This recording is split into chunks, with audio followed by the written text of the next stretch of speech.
Coming up on this episode of the IoT Inc. Business Show.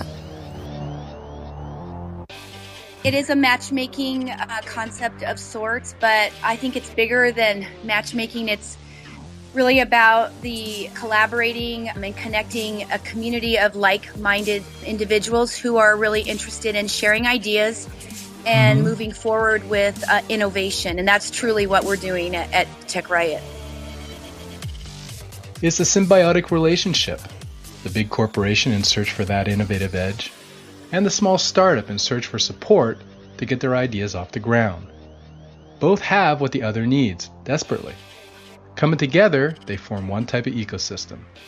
And to be players, all IoT companies, big and small, must be part of one or more ecosystems. In this episode of the IoT Business Show, I speak with the folks at TechrIot about their approach of bringing IoT companies together. All this and more on this episode of the IoT Inc. Business Show.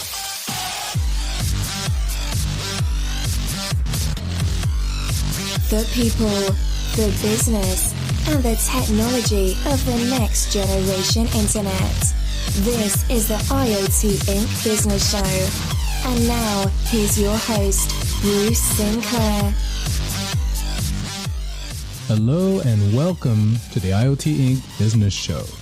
This show is for business leaders and managers employing the Internet of Things for their business or the business of their customers. I'm your host, Bruce Sinclair, and I interview the industry's leading authorities to find out how they use IoT to improve business and create value. If you like this show, subscribe to it on iTunes and go to iotinc.com to check out my complimentary articles, videos, meetups, and webinars. If you're listening to this podcast before May of 2016, then you may be interested in attending one of my one-day workshops.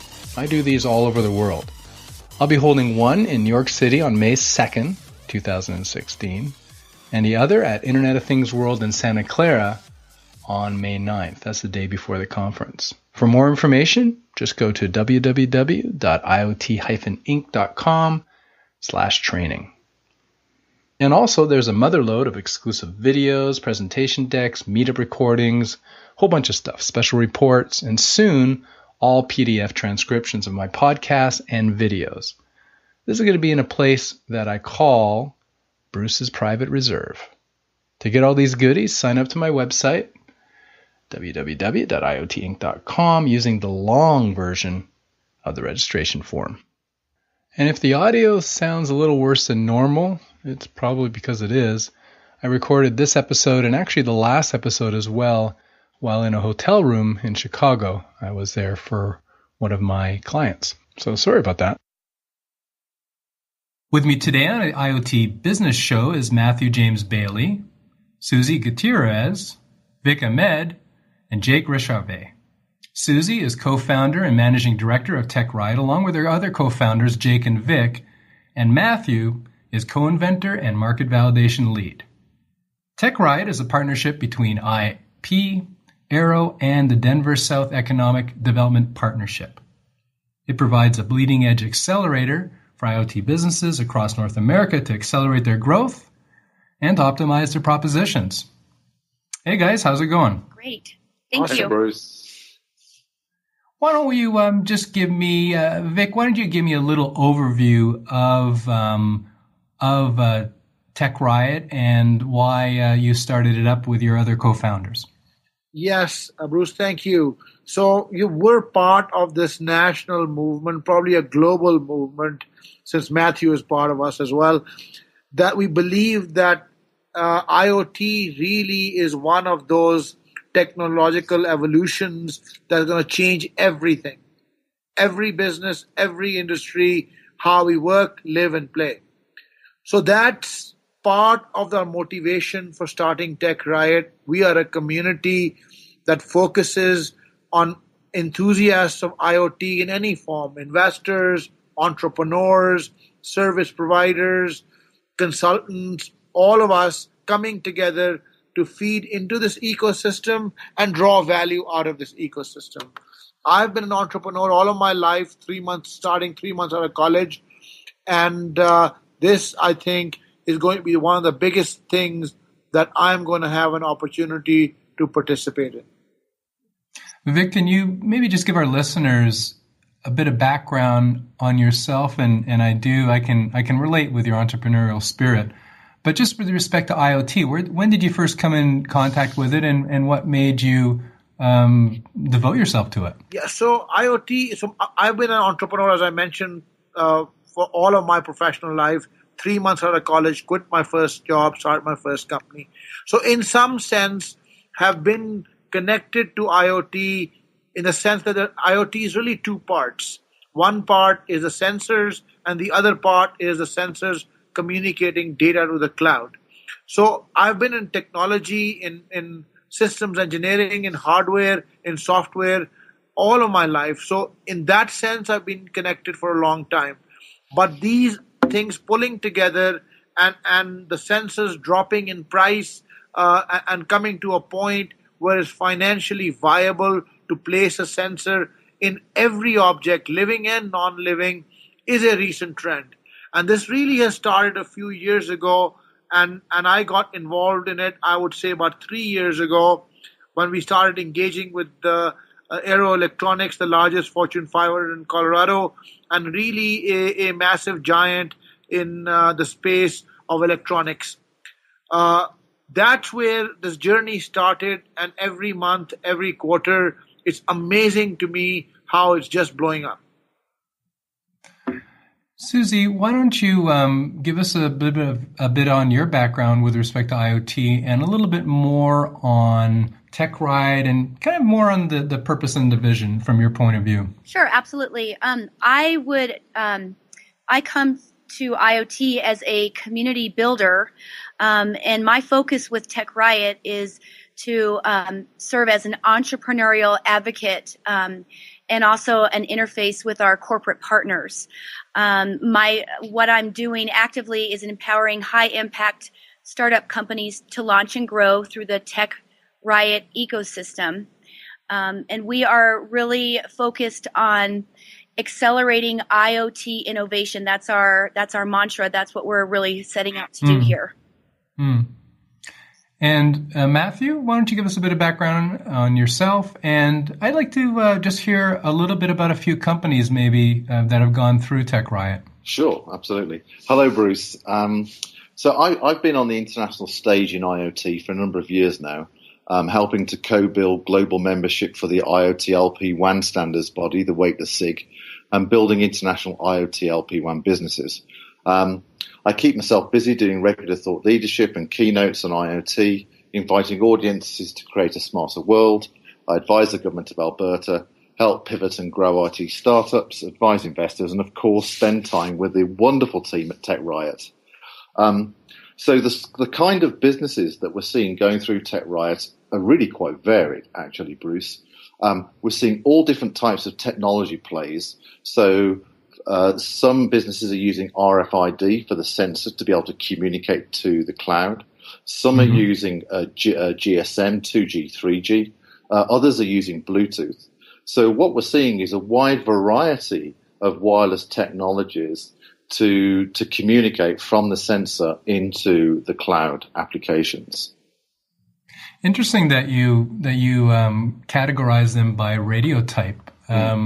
How about looking at it from the other direction? What are the applications that they are? What are some of the applications that you're seeing most recently? Sure. So the sort of applications are really quite varied. Some of them are around asset management of inventory control. Some of them are around smart locks. So Airbnb use this one particular business's smart locks for their clients. Others are using biometric type of devices for to monitor when people are about to fall over or do fall over. And there's a very interesting company that have a device that detects effectively the consciousness of a particular surface and makes a surface smart. It's really quite incredible. So the applications are B2B, B2C, and B2B2C. So it's very varied in terms of the value chains in which they're participating and the markets in which they're looking to make an impact. Yeah, and I think that just goes to Vic's point that IoT is going to touch everything, and I agree wholeheartedly with that. Suzy, can you take us through how is TechrIot making money, and where are you spending the money? Well, TechrIot is we are aligning ourselves with other Fortune 500 organizations who are providing sponsorship to help stand up our entrepreneurial community. Nice. We are also actively working. We have just launched our first accelerator. We call it TechrIot XLR8. I saw that. And so there's a monetization play there. And then we are also, because we are focused right now in the hardware device area, there is a huge opportunity for service provider alignment based on the supply chain resource value chain. So we have alignment with corporations, with community organizations, and also with our public sector around service that provide services for the supply chain resources. Okay, so if I'm hearing you correctly, then you're providing not a dating service, but you're providing a service to connect startups with larger, more established companies. That's definitely a win-win situation. It is a matchmaking concept of sorts, but I think it's bigger than matchmaking. It's really about the collaborating and connecting a community of like-minded individuals who are really interested in sharing ideas and moving forward with innovation. And that's truly what we're doing at TechrIot.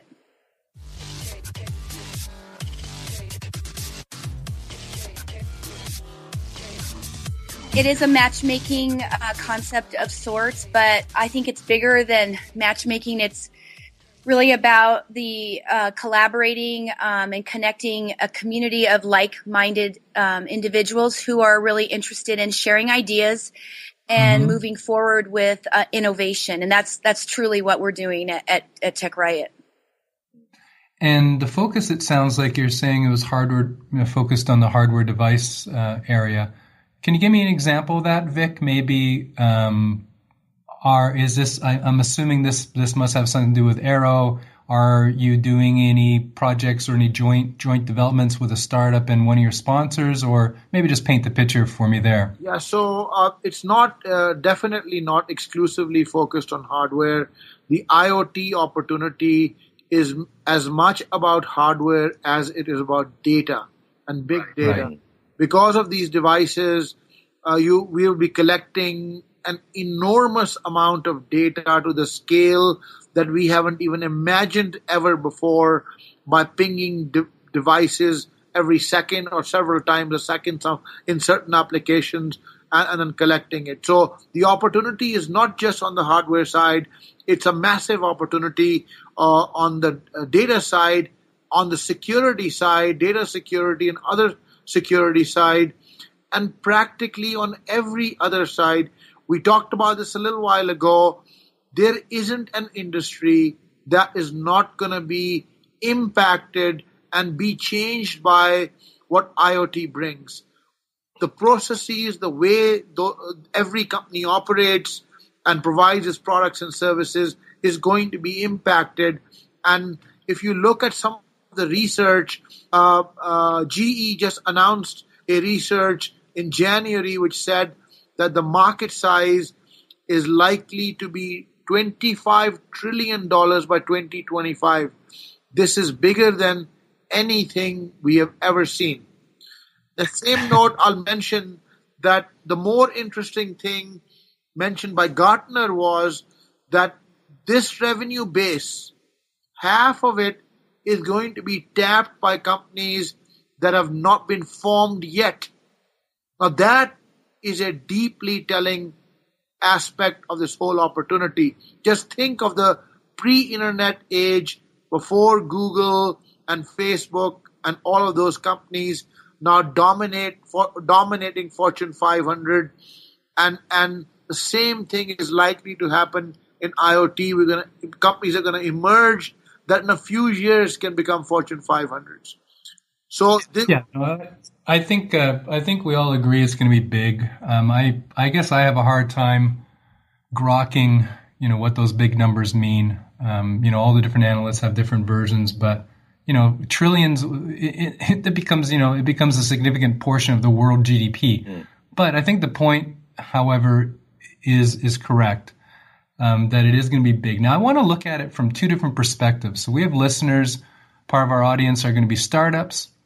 Part of our audience are going to be in larger corporations. I like to talk about the larger corporation. My experience has been, when I've been working with larger corporations, that they've had a hard time starting the project, or maybe protecting an IoT project within its four walls. Maybe Suzy or Mathew, you can take a stab at this, but why is it, or what type of advice would you give to large organizations in how or why they should be working with startups? Obviously, TechrIot and Accelerator is one vehicle to do that. But let's try to I'd like to just get from your experience from a big company or for a big company, how should they work, and what have you seen that has worked well for when they work with startups? Suzy, do you want me to take that? Sure, absolutely. Okay. So one of the key things is business agility. And as Vic's alluded, is that the IoT landscape in every aspect of its stack, from sensor through to artificial intelligence, is going to shift rapidly and change very rapidly like a living beast. And I think one of the problems that large corporations have is around business agility, but also having in place a framework that is agile to shift with the changing markets. And that is really quite important. So we see businesses like Barclays, for example, who've just set up the first incubator in Cambridge, UK, recognizing that setting up Accelerator type of frameworks in order for them to not only to understand how to create a framework that works within their business to participate in IoT and to diversify their business, but also to explore opportunities and propositions that can be developed within the particular accelerator itself in order for them to ingest into their business and then transform. And that's one of the great things around TechrIot, and we can talk about the curriculum a little bit later, is that whilst TechrIot is very much focused on startups, the framework that Vic, Suzy, Jake and myself have put together is very agile and could be used with large corporations to actually participate in the IoT through this new agile framework, if you like, Bruce. Yeah, no, I'd like to talk about that a little bit further, the agile framework, because I agree with that. And I think what you're saying is that by working with an accelerator, like your own, perhaps a larger company can get a head start. But what are some of those lessons? You were saying that this framework that you've developed can be implemented within the larger organizations, larger enterprises. Can you give us some examples, and what does this framework look like at a high level? Okay, so maybe it's worth looking at. So Suzy's talked about the connectivity piece into the wide Colorado ecosystem, and things like legislation and FTC regulation around IoT business propositions is an important educational piece. So within the TechrIot Accelerator, we have 4 or 5 strands of education. One is called the hygiene strand, which is about lean startup. It's about how to develop and formulate and identify propositions. And then we have 2 other strands that are very much focused on IoT. One's at 20,000 feet, which is looking at the entire IoT landscape from A to Z. And then we have something at 0 feet, which is a deep dive into the technology, the business models, and go-to-market strategies. And then what we also do is look at activation, how to activate an individual and a business team to their highest alignment in order to be successful in the market. So we look at business culture as well. And one of the fabulous things that Innovation Pavilion have is they have this tremendous network of companies. And so we bring in speakers that are working in IoT, that are building successful companies, to share their story, their experience, and give advice to the participants within the IoT Accelerator that we're running at the moment. Okay. So it sounds like a big part of it is on the educational side. Suzy, what do you have to add to that? Well, I think also shifting back to the corporate startup focus, there is a shift now in the way that people are doing business, and it's a shift towards collaboration. We are no longer sitting in our offices with our doors closed. We are getting out of the building, and this is a lean startup kind of concept to get out of the building and get in front of your target market. The other thing that I see that's really appropriate as well is that with a corporation, the startup community is able to iterate with them in a design thinking forum. So looking at a corporate innovation problem and pulling together a group of subject matter experts who have different who are experts in different areas to come together and iterate on a problem, and using technology to actually solve something that's going on in a corporate setting is what I'm using as an example. But that's a comment that I think is absolutely appropriate here. Yeah, no, I agree, and I really like it. And I even noticed that it was even in Mathew's title about the market validation. So I fully agree, and I also walk the talk. Vic, do you have anything to add to both those comments? I think probably this is a summary of what Mathew and Suzy mentioned. I see things in 4 categories for entrepreneurs to get off the ground and be successful in this IoT world. The first one is access to funding, and that's we put together an infrastructure to provide them that. Second is basically access to customers and connecting them to distribution channels and things like that. The third piece is supply chain infrastructure, because IoT products typically do have an actual real hardware part to it. It's not just software. So that creates another complexity for entrepreneurs and an expertise that really requires some depth. The fourth thing is what I call building the business, right? And Mathew talked to it, Suzy talked to it. It's basically, what are the aspects of business you need to work on concurrently to really take something from an ideation stage to validation stage to go-to-market strategies and to building prototypes. So those are the 4 key areas in my mind that any entrepreneur requires, and we have focused on them, so to speak, as 4 parallel streams that we work on in this ecosystem. Yeah, that makes sense, and so and I think we've shifted into startup mode, but to just wrap a bow on the corporate, partnership or the larger enterprise. I think what I'm hearing you guys say, and I am nodding my head here, is that number one, they may want to work with a facility like yours because they don't necessarily have that agility, that framework in place. They may not even have the education yet. And so perhaps by working with a facility like yours and then having that access to startups, they can get a project off the ground, speaking of it from the pre-production phase, maybe go from that ideation to the proof of concept and maybe even to the prototype stage. Is that about the right summary, or am I missing something there? Nope, I think that's absolutely spot on, Bruce. You nailed it. So let's shift into startup mode.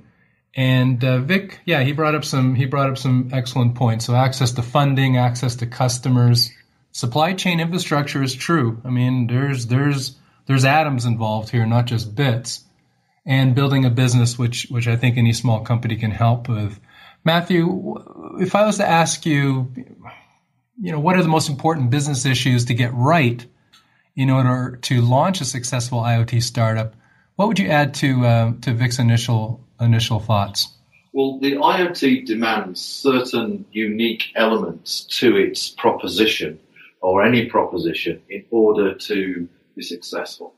So design with security in mind right from the start is fundamental. In order to ensure compliance with FTC regulation if you're in the US or elsewhere. The second thing is to really understand the data governance policy behind the business itself. Those two things are really quite important, as well as the obvious things like understand your market. But because the IoT is shifting so rapidly, there's at least 160 platforms available all over the world. Which one do I choose? And so there is a real need to actually understand the landscape of IoT, where it's at the moment, and how it's going to evolve and form strategic partnerships. Things like partnerships with third-party providers, such as cloud service providers. Once you have a partnership with a third party, then where does your security liability fall? Where does your privacy governance fall? And so, for me, there's a whole new landscape for us to understand around IoT in order for businesses to be very, very successful.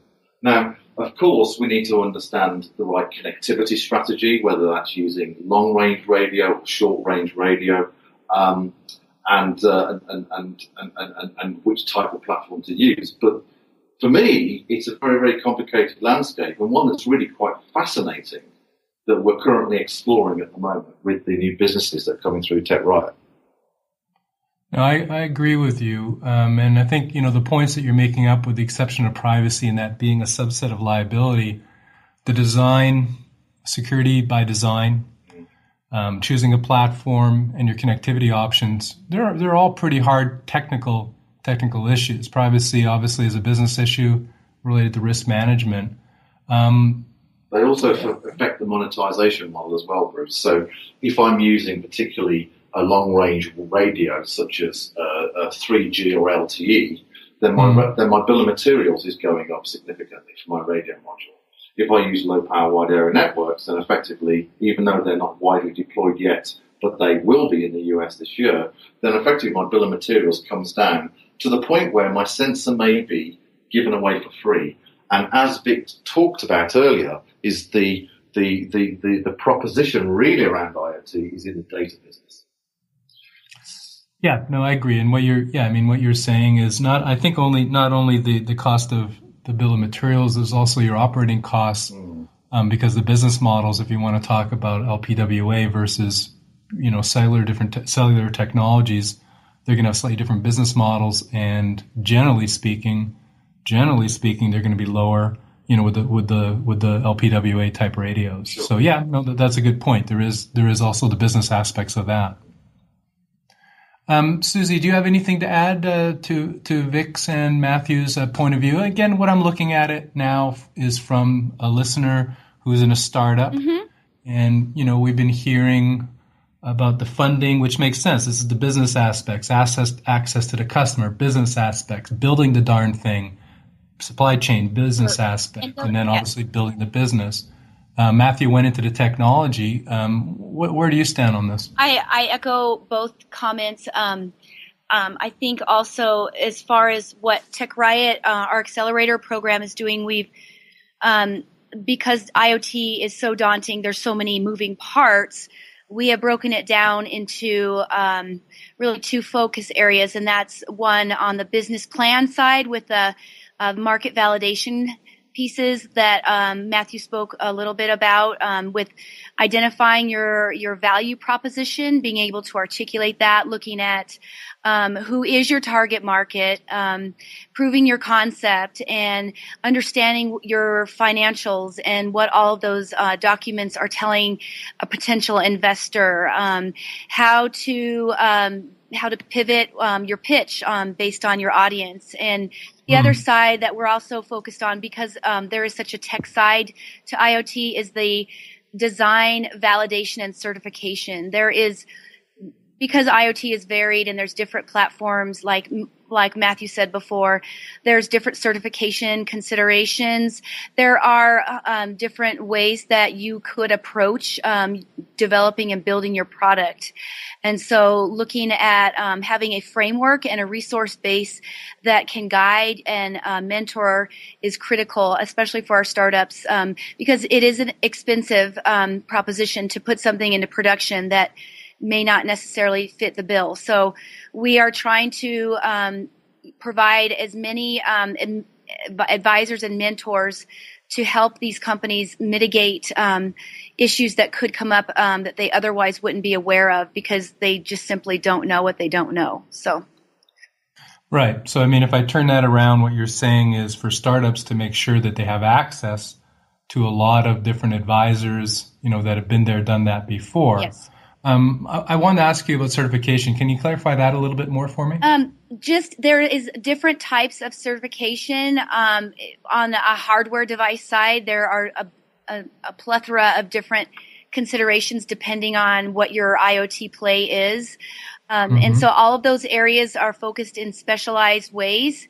And there would be, testing for your software and just a variety of different considerations that you want to make sure that you have done your due diligence before you put your product out in the marketplace and discover a bug or a problem that becomes larger than what you expected. So you're referring to like CE and FTC type certifications, or FCC certifications? Regulatory requirements, certification, yes, all that stuff. Okay. Vic, I want to ask you, you've obviously been well-versed being an entrepreneur. What do you see as different for an IoT startup versus any other type of startup? Are there any differences, or is it, what you said earlier is, I think, can more or less be applied to pretty much any startup. What do you see as being different, if anything? Yeah, so at the highest level of abstraction, Bruce, perhaps, is all the same, but I think as we start digging into the detail, both as Mathew referred to it and Suzy did too, that there is more complexity here than a typical case. And let me refer to what I consider two distinct markets within IoT, B2C and B2B. They are, in my mind, have different structures and complexities to them. For example, B2C absolutely needs to take into account distribution and distribution channels. They are absolutely critical with respect to how a startup company is going to grow, because B2C is all run through distribution channels. So that strategy needs to be built around that distribution channel. If you look at B2B, that has different complexity to it, because what IoT is going to do there is going to redefine the processes in which you do things. It is so fundamental that it's going to change the way we actually operate. So comes alongside with the technological solution, comes in a redefinition of the business processes almost, because this is such a fundamental change. So that brings a significant complexity in terms of actually executing an IoT project in B2B situations. So again, at the highest level of abstraction, it may look all the same, but there is definitely more moving parts, as Suzy mentioned, as you dig deeper. No, I agree. I think there are plenty of extra moving parts. If you just look at the mobile knowledge that's necessary, the networking knowledge, the cloud knowledge.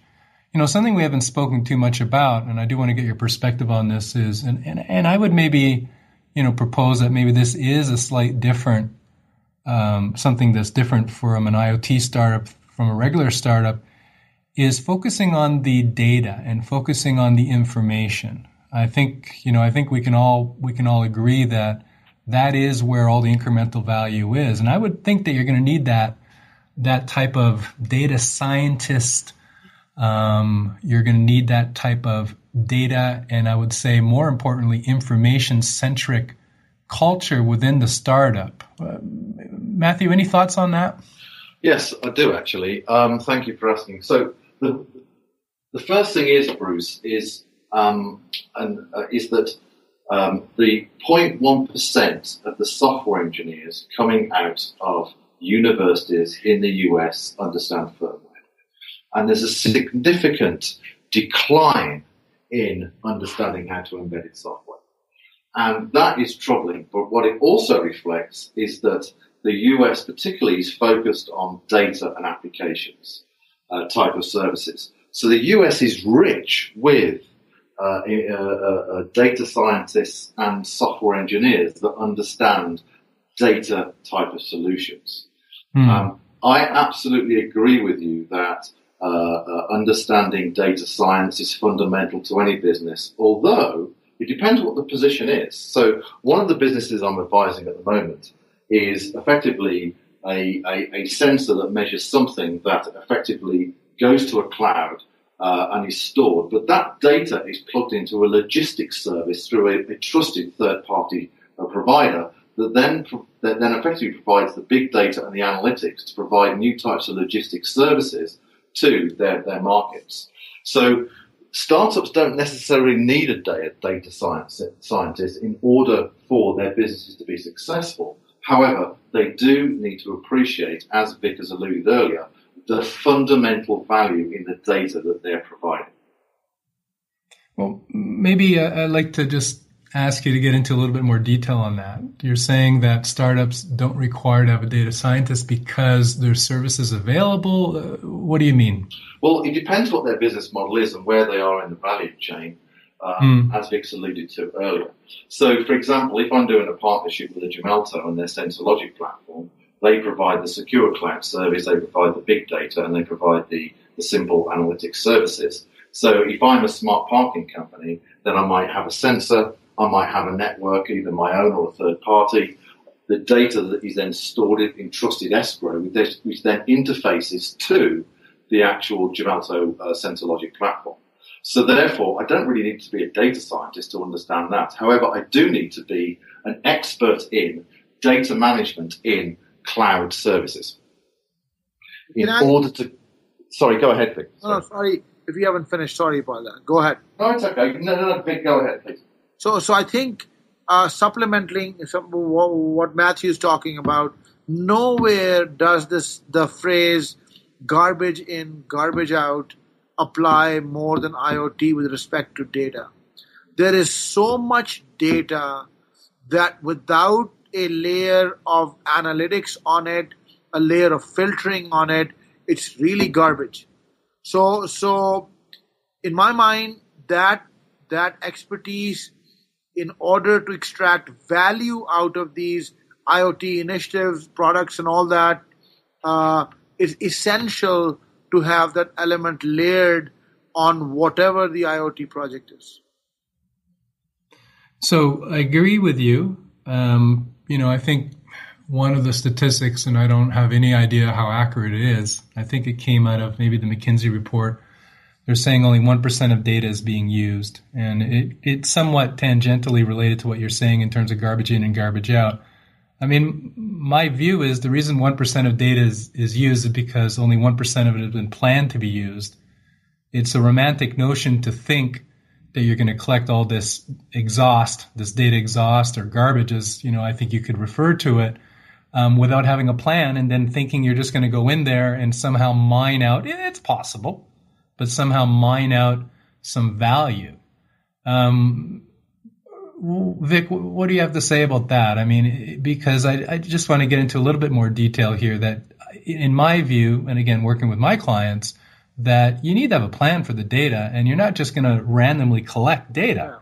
You're going to have to have an information requirements component of your requirements doc, and it's going to be very explicit in terms of what you want to collect. What do you think about that? The way I think about it, and I'm not sure this is you may be saying the exact same thing, is that without the filtering and without the analytics, and what the filtering and analytics is going to do is take this 100% of data and take it to 1% or 0.1%. It's that much data that I think even 1% is too much data. So take that and utilize the whole set of data, but then figure out what is just I'll give you an example. Okay, so we are working on a project which we call 21st Century Parks and Childhood Obesity. So we are putting sensors on all aspects of a park and all the park equipment that kids play on to make an assessment that how much physical activity is a kid participating in as compared to what they need to be doing on a daily basis. Now just imagine that on a swing or on a slide, you have installed these IoT devices to collect the data. And now it could be a presence sensor, it could be a pressure sensor, any of that stuff. Now just imagine the raw data that which you're collecting, probably sub-second intervals, is going to be just garbage. Because the wind blows, you could get the sensor to be activated. So what you have to do is take that data, put that through some algorithms, maybe, it could be neural nets or something else, and say, okay, how do we convert that piece to how many times the child actually went down the slide or how many swings that they actually did. So that, I think, even 1% is too much. It's going to go to 0.1% or even less than that of what the intelligence of this data is actually going to be. So in that sense, right on, that we have to have that element. Without that, we're not going to be able to provide much value out of these pure data collectors. So Bruce, can I just come in there? So the 1% actually is from the oil and gas industry that we're to talk about. So we ought to talk about data and information, right? So if, for example, we have some sensors in a smart playground that Vic talks about, and we have sensors that are measuring how quick or how quickly a particular swing is going up or going down. Just measuring that fact allows us to make all sorts of different decisions. First of all, is someone in the playground? So if there's an emergency, for example, there's a disaster, that data can be used to actually understand for the emergency services whether someone's in that particular playground at that moment in time. Then we can start looking at other things such as the rate in which the swing's moving, which may give us indication as to the health or the particular strength of the individual. And then we can start looking at how much exercise they're doing and then feed it into medical. So the data captured from one particular physical location or consciousness could actually be used in interpreted and used in many different other types of services, because the information is translated in a different way from the data, if you understand what I'm trying to say here. Yeah, no, I understand. And I think it's a little bit different than what Vic's point was. I think Vic's point, which is a point of view, and that is, I don't want to put words in your mouth, Vic, but it sounds almost like you want to do some pre-processing of the data, maybe at the fog layer, I don't know, before you take it up to the cloud, or are you saying a best practice would be to haul up all that data, filter in the cloud, and then just throw out that 99.9% of the data? Yeah, so I think that is really application specific, and the cost at which we'll be uploading this data is going to become a key and a huge factor. In some applications, it will make sense to have some local processing and do the filtering right there and take only a subset up there. And other applications, because the complexity of running these algorithms and correlating the data, we may need to take the entire set up there. So I think that's why there's no one solution fits all. We're going to have many different versions of what we do, local processing versus cloud processing versus a combination of the two. So there isn't one solution fits all in my mind. I agree with it. And Mathew, I just want to now go back to what you were saying. And, at a high level, what you're saying is there's a lot of different ways to use captured data. Yes. And I guess I'll just challenge you on that. at least in my view, that's true. But you need to plan for that usage in advance. In the example that you used of collecting data to say whether, there's somebody on the playground or not versus how strong of a swinger they may be. In both cases, you're going to be developing a separate model that's going to be capturing the data and storing it and relating it to itself in different ways. Is that kind of what you were getting at, or what am I missing? No, you're not missing anything. So the actual interpretation, so the data going from the sensor or a group of sensors into the cloud is the same for regardless of how the information is interpreted. It's actually in the cloud layer and the application layer where the information is then interpreted and then routed into different verticals in that interpretation for those verticals. That's what I'm saying. Yeah, and then there's going to have to be some contextual information kind of attached to it too, right? Yes, absolutely. So I guess we're coming back to your point that actually maybe data scientists are needed in a business.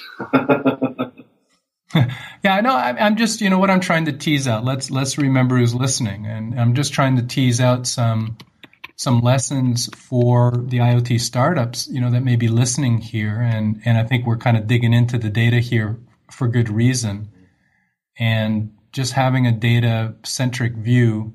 And again, we're not about data; we're about information because we're about value. But I think that's one big difference. Suzy, do you see any other differences between, let's say, an IoT startup and a non-IoT startup, notwithstanding the breadth of technology that we've covered already? Well, I guess my overall comment would be, data is objective. Data is information. It's translated into information. And in the way you treat that data is going to give you certain types of information. So I think ultimately the real value of IoT is that there is an analytical opportunity to look at objective information and then put that into to translate it and put it into motion, and that is really the value of what IoT is doing. That the analytics piece is game changing. Yeah, I agree. I mean, the value is in that transformation that you're talking about, is taking that data and putting into something useful. Well, I guess I'd like to just ask you to describe a little bit more about what you're doing at TechrIot. If a large enterprise, and again, it could just be lessons learned, but Suzy, why don't you start first? I mean, where can people find out more about TechrIot, and maybe what are your main focuses right now? Sure, absolutely. So first of all, we do have a website, and it's TechrIot.org. TechrIot.org. The TechrIot community is providing several different components.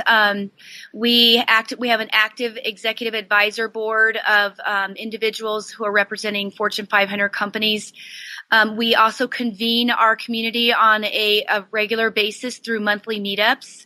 We live stream those monthly meetups, and as Mathew talked about before, the speakers are typically subject matter experts in various areas of IoT. We also showcase our entrepreneurs, IoT entrepreneurs and founders in those meetups.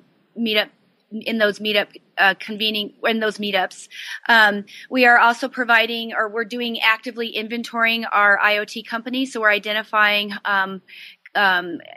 entrepreneurial companies that are doing some disruptive plays in IoT.